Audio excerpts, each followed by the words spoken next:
All right, Shalom, Akim, Yahawah by Yahawashi, by Rawchaa Qadash. Double honors to the apostles of Great Millstone who teach and rule well, and peace and salutation to the elect Akim out here during this fight, pushing this word with faith, hope, and sincerity. This is the Kahan Bakwasha. And really, I just have a lesson going into an example of why the testimony, which is essentially the Ark of the Covenant, is only for Israel. Okay, and in this example, I'm just going to briefly touch on who the Ark of the Covenant was given to. I mean, because clearly that is the main reason why this lesson is coming about. Because when people read the Holy Scriptures, when people read this Holy Bible, the reason that they think that they could read it and break it down is because they really think it pertains to them. But in this lesson, what I'm going to provide through the Spirit is an example of when another heathen nation actually took the Ark of the Covenant or the testimony, okay, of Yahawashi, what befell them, and how that Ark of the Covenant, that testimony of Yahawashi, actually benefited us. So I'm going to start here in the book of Psalms, let's start here at Psalms, the 78th chapter, and we'll start at the 5th verse.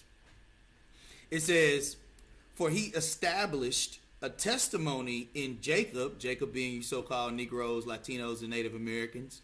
When you break down that word testimony, it goes into being a witness, okay? So a witness of who? Yahawashi.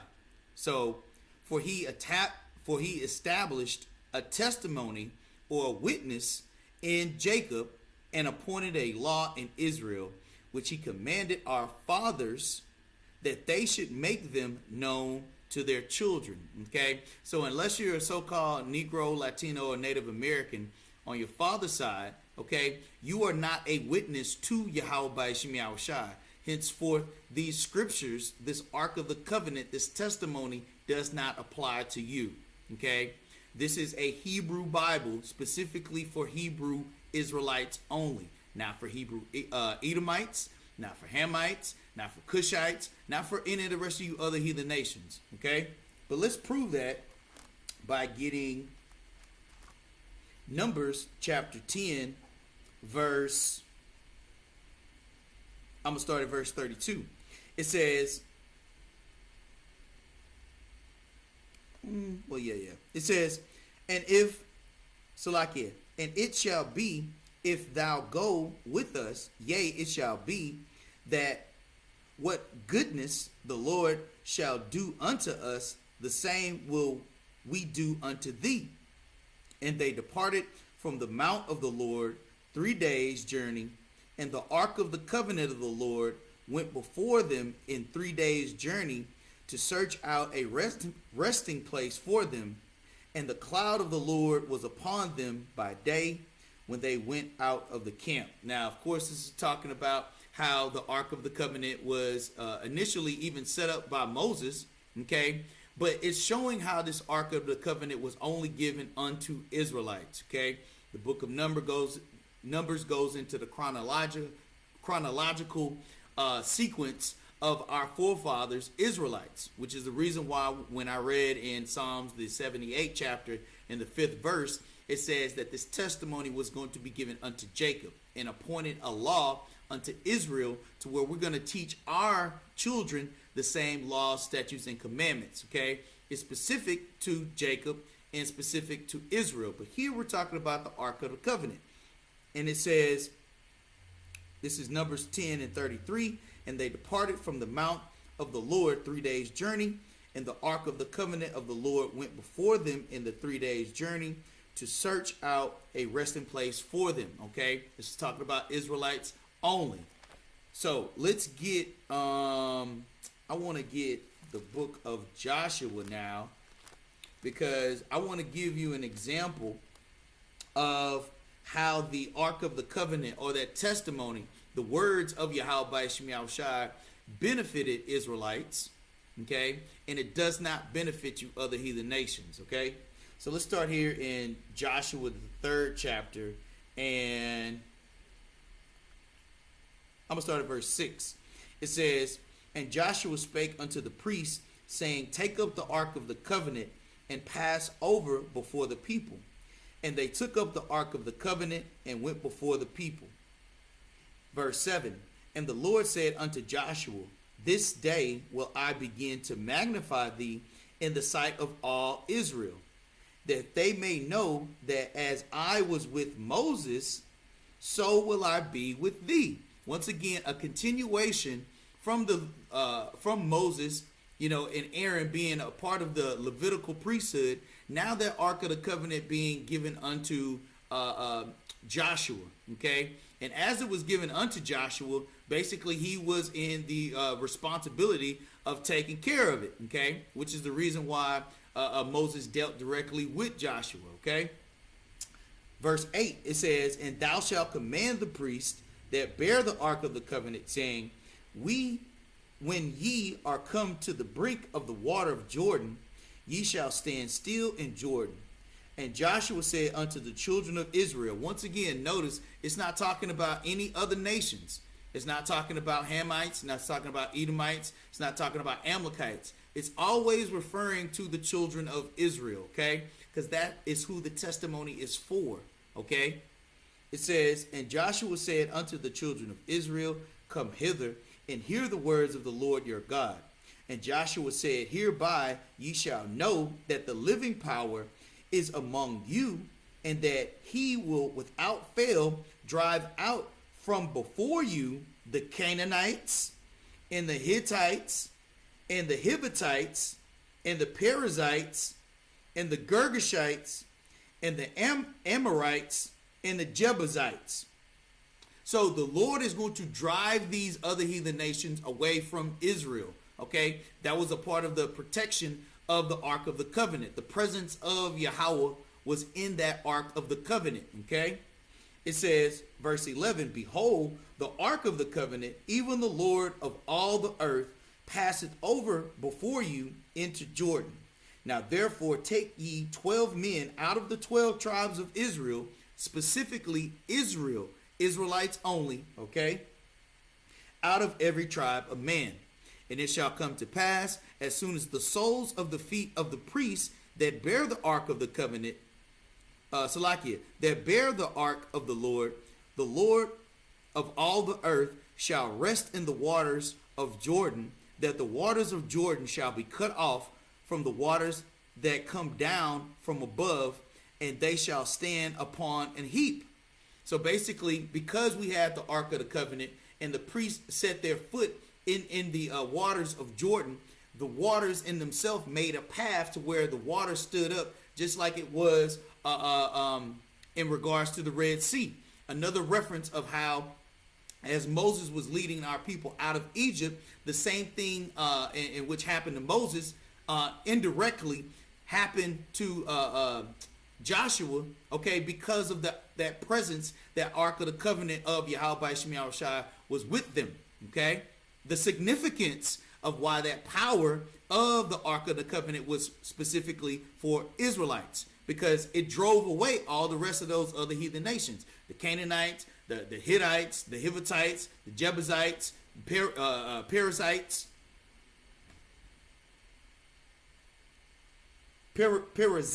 Perizzites, Salakia, not parasites, and Girgashites, Amorites, and Jebusites. It drove them away, okay? Meaning that if the Ark of the Covenant was for them, then it would have abided with them, but it's not for them, okay? So, back in verse 14, this is Joshua 3 and 14. "And it shall come to pass, when the people removed from their tents to pass over Jordan, and the priests bearing the ark of the covenant before the people, and as they that bear the ark of the covenant, Salakia, that bear the ark, were come unto Jordan, and the feet of the priests that bear the ark were dipped in the brim of the water, for Jordan overfloweth in all his banks at the time of harvest, that the waters which came down from above stood and rose up upon a heap very far from the city Adam that is besides Zaratan, and those that came down towards the sea of the plain, even the salt sea, failed and were cut off. And the people passed over right against Jericho. And the priests that bear the ark of the covenant of the Lord stood firm on dry ground in the midst of Jordan. And all of the Israelites passed over on dry ground until all the people were passed clean over Jordan. So this is an example of how that testimony was given unto Jacob, okay? That law was appointed unto Israel, okay? That this Ark of the Covenant, the testimony of Yahawashi, his word, okay? That presence, the power of these words was only given to Israelites. And it benefits us. It does not benefit these other heathen nations. No matter how much they try to read it and they try to teach it, all of that is just an act, okay? It's hypocrisy. Now, what I want to move to now is what happened when another heathen nation stole, okay, the Ark of the Covenant and what befell them, and we'll wrap up. See, because everyone thinks that, oh, well, yeah, you know, I believe in the Bible. See, that's Christianity speaking, okay? And that's why we always tell people that this Bible has nothing to do with religion. This Bible is a heritage of Israelites specifically, so-called Negroes, Latinos, and Native Americans. That's it, okay? So let's read here in 1 Samuel chapter...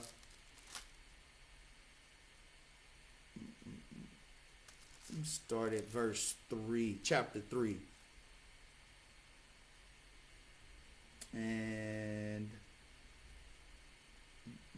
no, let me get chapter 4. Yep, con. It says, and the word of Samuel came to all Israel.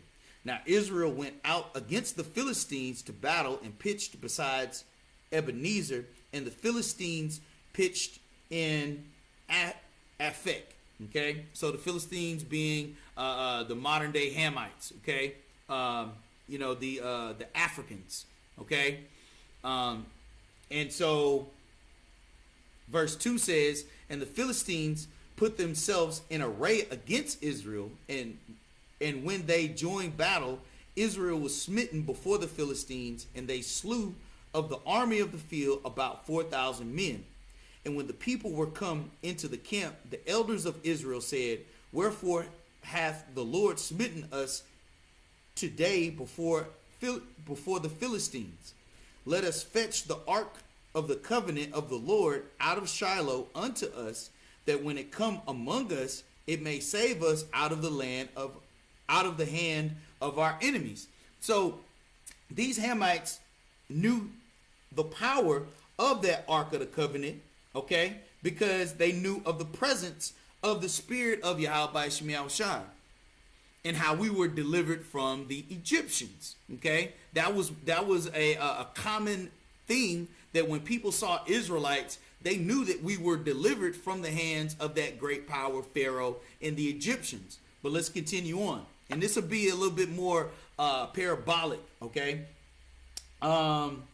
verse 4, it says, so the people sent to Shiloh, that they might bring from thence the ark of the covenant of the Lord of hosts, which dwelt between the cherubims. And the two sons of Eli, Hophni and Phinehas, were there with the ark of the covenant of Yahawah. Now I'm going to jump down to verse 7. This is 1 Samuel 4 and 7. It says, and the Philistines were afraid, for they said, Yahawah is come into the camp. And they said, woe unto us, for there hath not been such a thing hitherto. Woe unto us, who shall deliver us out of the hand of these mighty gods? These are the gods that smote the Egyptians with all the plagues in the wilderness. Okay, that's the reason why I brought out in Numbers how that Ark of the Covenant was sent out before the rest of the Israel basically as the standard or the banner of what our power is. Yahawashi. Okay, so when Moses was commanded to create the Ark of the Covenant and the mercy seat and all of those intangibles, that was used as a sign for other nations. When they saw it, they recognized who our power was. Okay, now these same Philistines, these same Hamites are quoting the fact that they knew that the power of Israel delivered us from the Egyptians. Okay, verse 9, it says, be strong. I'll read this. It says, be strong and quit yourselves like men, O ye Philistines, that ye be not servants unto the Hebrews, as they have been to you. Quit yourselves like men and fight. All right. So let me jump down here to, I'm gonna read to verse 11. It says, and the Philistines fought, and Israel was smitten, and they fled every man into his tent. And there was a very great slaughter, for there fell of Israel 30,000 footmen. And the ark of Yahawah was taken. Key word there, it was taken. So once before, it was ours in our possession, and there are several accounts in the scriptures where the Ark of the Covenant was taken, because that's what these heathens want to do. They want to try to take this Holy Spirit that Yahawashi has given for a testimony, a witness unto Jacob and Israel, and they're going to try to absorb that power for their usage, for their fake gods, but it's not going to work. Verse 11, it says, and the Ark of the Covenant was taken, and the two sons of Eli, Hophni and Phinehas, were slain. Now let's jump down here to verse 16, just for the sake of time, because I want to read a couple more verses here that actually go into a little bit more in depth of what happened to these Philistines by them taking the Ark of the Covenant. It says, this is 1 Samuel 4:16, and the man said unto Eli, I am he that came out of the army, and I fled today out of the army. And he said, what is there done, my son? And the messenger answered and said, Israel is fled before the Philistines, and there hath been also a great slaughter among the people. And thy two sons also, Hophni and Phinehas, are dead, and the Ark of the Covenant, or the Ark of Yahawah, is taken. And it came to pass, when he made mention of the Ark of Yahawah, that he fell from off the seat backward by the side of the gate, and his neck brake, and he died, for he was an old man and heavy, and he had judged Israel 40 years. And really, I should start up here a little bit earlier, because this is talking about Eli. So let me read that real quick. This is 1 Samuel 4, and I might as well start at 13. It says, and when he came, lo, Eli sat upon a seat by the wayside, watching, for his heart trembled for the Ark of Yahawah. And when the man came into the city and told it, all the city cried out, because the Ark of the Covenant was precious unto Israel. So this is why Eli cried, because he knew that by it being taken, that, our power was being taken away from us as well. Verse 14, and when Eli heard the noise of the crying, he said, what meaneth the noise of this tumult? And the man came in hastily and told Eli. Okay, and basically that goes into Eli falling off his seat and breaking his neck, because the situation was dramatic. Okay, so you brothers can read the rest of that, and I'm going to read verse 22, because really that's the point. This is 1 Samuel 4:22, and all of this is just laying a foundation for what happened to these Philistines. It says, and she said, the glory is departed from Israel, for the Ark of Yahawah is taken. All right. So now let's speed through 1 Samuel, the 5th chapter, and I'm going to read all of these verses just to give you an insight on exactly what befell these Philistines once they took the Ark of the Covenant, because they thought that they were going to take the Ark of the Covenant and it was going to benefit them. But let's read exactly what happened to them, because they are not of the seed of Abraham, Isaac, and Jacob, nor are they the ones destined for the testimony of Yahawashi. They weren't a witness, okay? So this is 1 Samuel 5:1. And the Philistines took the ark of Yahawah and brought it from Ebenezer unto Ashdod. When the Philistines took the ark of Yahawah, they brought it into the house of Dagon, okay, the fish god. It says, and set it by Dagon. And when they of Ashdod arose early on the morrow, behold, Dagon was fallen upon his face to the earth before the ark of the Lord. And they took Dagon and set him in his place again. Because that Ark of the Covenant, that power is overwhelming. It's a living power. That is who we serve, a living God. The Yahawashi, the Most High, is our power and is living and will destroy any of the rest of these fake gods, because they're just wood and stone, as the scriptures say.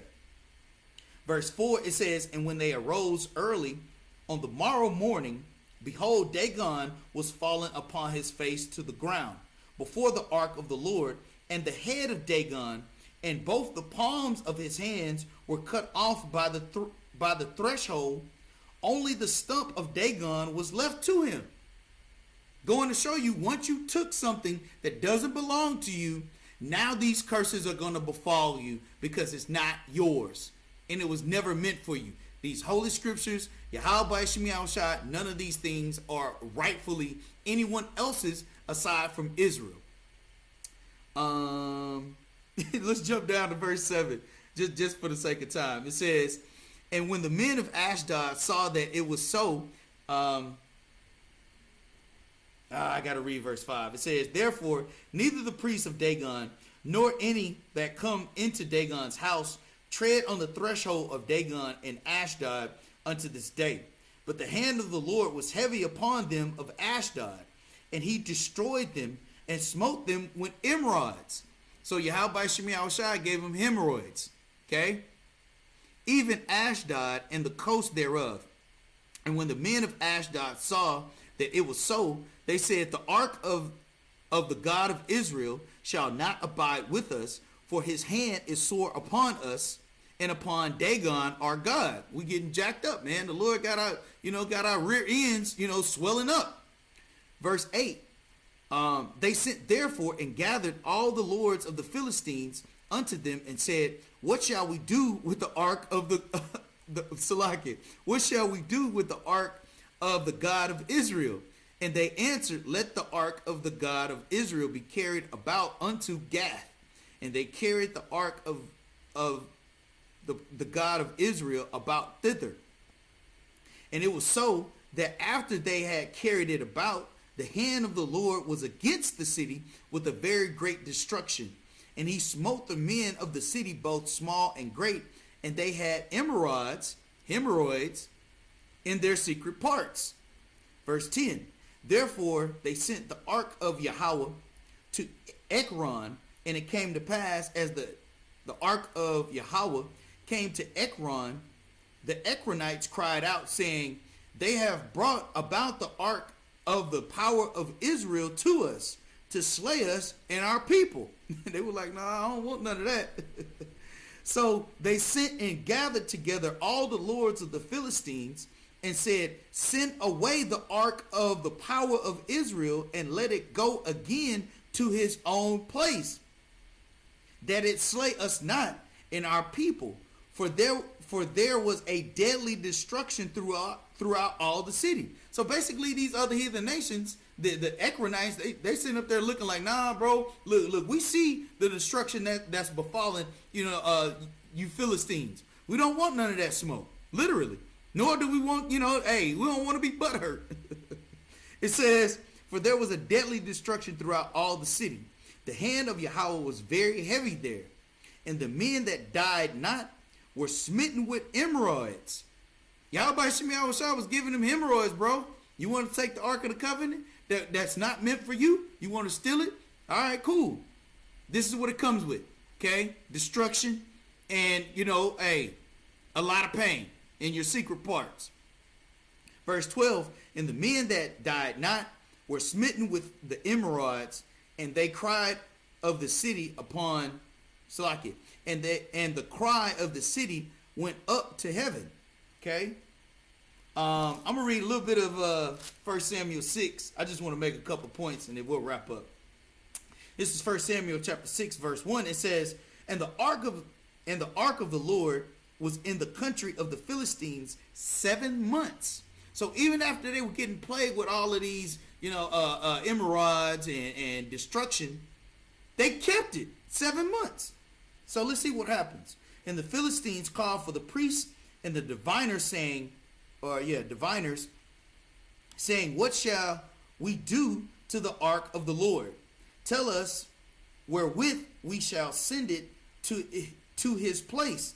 And they said, if ye send away the ark of Yahawah of Israel, send it not empty, but in any wise return him a trespass offering, then ye shall be healed, and it shall be known to you why his hand is not removed from you. So essentially, some of their diviners and, wizards was like, bro, look, give it back to the Israelites. But not only that, send some offerings. Make sure that they know, look, we we messed up, bro. You know what I'm saying? We just want to be healed. Look, for 7 months, we don't know what to do. So let's jump down here to verse, because essentially when you brothers read, the rest of the chapter, it talks about how offerings were made and how, they sent it back and how it was well received from the Levites. But I'm going to jump down here to verse, let me see here. Let's start at 17. Let's start at 15. This is 1 Samuel 6 and 15. It says, and the Levites took down the ark of the Lord and the coffer that was with it, wherein the jewels of gold were, and put them on the great stone. And the men of Beth Shemesh offered burnt offerings and sacrifices the same day unto the Lord. And when the 5 lords of the Philistines had seen it, they returned to Ekron the same day. Ham didn't want no more, bro.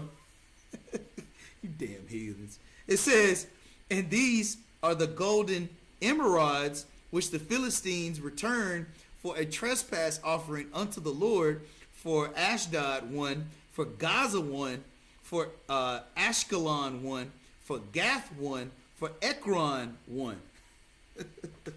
And the golden mice, according to the number of all the cities of the Philistines, belonging to the 5 lords, both of fenced cities and of country villages, even unto the great stone of Abel, whereon they set down the ark of the Lord, which stone remaineth unto this day in the field of Joshua the Bethshemite. And he smote the men of Bethshemesh, because they had looked into the ark of the covenant, or into the ark of the Lord. Even he smote of the people 50,000 and 70 men, and the people lamented, because the Lord had smitten many of the people with a great slaughter. So once again, the Hamites caught a fade, for more than 7 months, got plagued, got their cities destroyed. The hand of the Lord was heavy on them, because they took something that wasn't theirs and it wasn't for them. But then likewise, these men that were in Beth Shemesh, they actually just looked upon the ark of the Lord. And over, what did it say? 50,000, 70 men were killed just for looking at it. These are the examples, okay, of why the testimony, the Ark of the Covenant, is for Israel only. Okay? And when you read through the scriptures, even in Uzaza, I believe that's how you say it, or Uzaza. Yeah. When the Lord commanded nobody to touch, the Ark of the Covenant, as we were transporting it, and at one time, the Ark of the Covenant fell, and he went to go, pick it up and touched it, and the Lord destroyed him. And he an Israelite. Okay? So that goes to show you how, Scripture says obedience is better than sacrifice, man. The main thing here is the testimony of Yahawashi, that Ark of the Covenant is for Israelites only. But that does not mean that even if you are an Israelite, you still are in subjection to the authority of the commandment of that testimony. Okay, not just a witness as far as like, oh yeah, I know that we Israelites and the Spirit bears witness with our spirit that we're the children of Yahawashi, but more so that because of that, we have to hold ourselves to a higher standard of obedience. Okay, so really that's the lesson. I just want to end off with one more scripture, because I thought that was beautiful, man. Just a quick, contrast of how when the Ark of the Covenant, that testimony of Yahawashi was with Joshua, okay, how it actually provided a way in a protection. It actually created a path of dry ground for us to cross, just in the same manner it did with Moses, okay, because it benefits us as long as we're obedient to it, okay. But for these other heathen nations, man, there's countless examples of when you took it. All right, well, you can take it, but guess what? You really don't want it, because years and years, or months of having it, you're gonna start to see that it's not for you. You had your whole Dagon God. He got his head chopped off and hands all jacked up. He fell down the first night. You had to put him back up there. When you read about even Baal and the dragon, Daniel, basically prove how these other idols are just gods, man. They don't eat, they don't move. That's why you all want our power. That's why even to this day, you other heathen nations, man, when y'all around us, man, that's all y'all trying to do is absorb that spiritual energy that Yahawashi has given us. Because really, deep down inside, you wish you were Israelites, especially Esau. Because he the closest to being an Israelite. He just a Hebrew Edomite. But yeah, let's wrap up, man. This is Psalms 147 and 19. It says, he showeth his word unto Jacob, his statutes and his judgments unto Israel. He hath not dealt so with any nation. No other nation aside Israel hath Yahawashi had a testimony for. That's who the covenant was made with. There was no other covenant made with any of you other heathen nations. So what are you doing with the Ark of the Covenant? It's not going to benefit you. It's only going to bring you more condemnation, more plagues, more destruction. It says, he hath not dealt so with any nation. And as for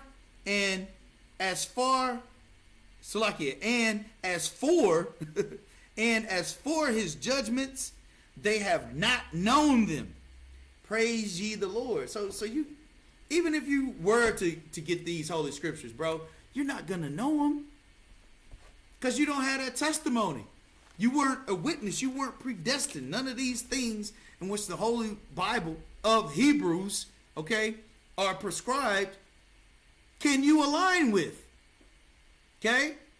And really, that's the bulk of the lesson, man. Lord willing, you brothers will edify. Once again, I'd like to give all praise, honor, and glory to Yahawah, bahasham, Yahawashi, bahasham, Rawchaa Qadash. Double honors to the apostles of Great Millstone, teach and rule well. Peace and salutation to the elect. Shalom. Kwam Yasha Allah.